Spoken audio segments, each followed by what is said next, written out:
Potential, Doug, is more than just boosting GDP. It means we can do more GDP on top of more GDP in the future. You know, it sort of multiplies. But you're much more skeptical on what the jobs plan would do. Why? And what do you think would happen instead?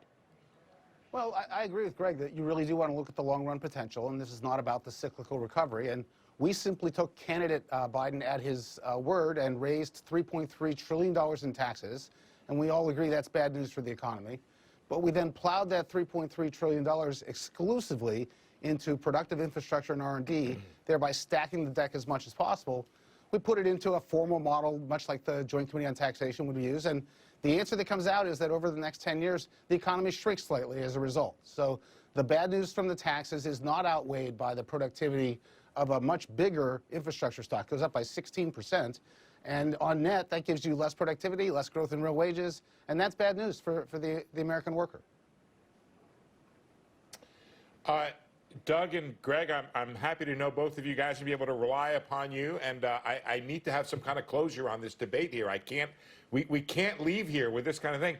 And we do not, I tell you, we do not want to have a deep debate about the differences in economic models, because people will turn it off and they go right to sleep. But let me just start with one place I think where the big differences are. Greg, give you the first shot at this. Greg, the impact of raising corporate taxes. I think Doug's model takes that as very, very negative. You think it doesn't have that big an effect. Make your case on that. Yeah, I think we're both in agreement that increased investment in the long term is good. And there is about over $2 trillion of additional investment over the next 8 years. So that has a fairly strong net positive effect in terms of economic activity, in terms of jobs. The key question is how negative the increase in revenues becomes for the economy.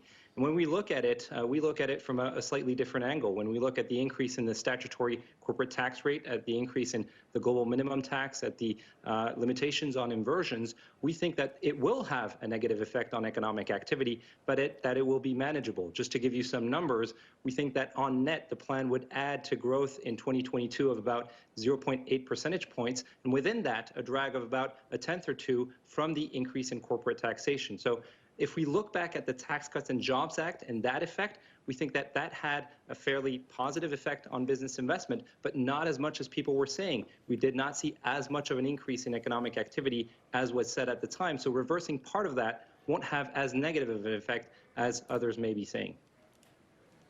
And so Doug, Steve, you think CEOs pick up their toys and go home, right? That's what happens when you raise the corporate tax?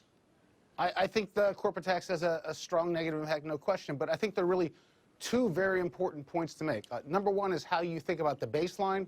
In our work, you know, the American Rescue Plan does its job. We're back to full employment, and we credit no cyclical improvement in employment to the American Jobs Plan. So that's a big difference, I think, in some of the results.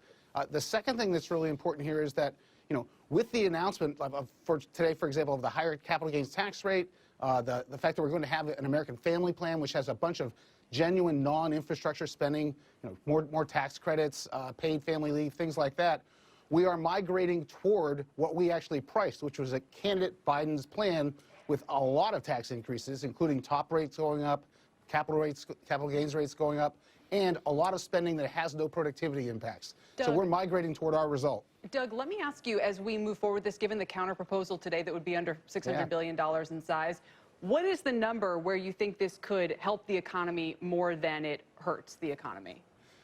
So it's not a number, and I think that's a mistake that's been made. It was made for 4 years in the Trump administration, saying we need $1 trillion infrastructure plan.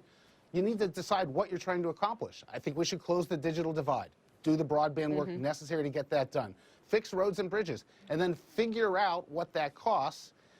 Finance as much of it as you can with user fees, the traditional way to finance infrastructure in the United States, far more efficient, and as a backstop, go to general revenue.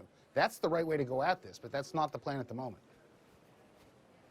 I wonder if I could bring both of you out of your comfort zone, which is numbers for both of you guys, and talk about what are the added impacts. Are we really measuring the impact of something? For example, how do each of your analyses capture the idea, if you think that reducing carbon emissions is a good thing? Is that captured in your analysis?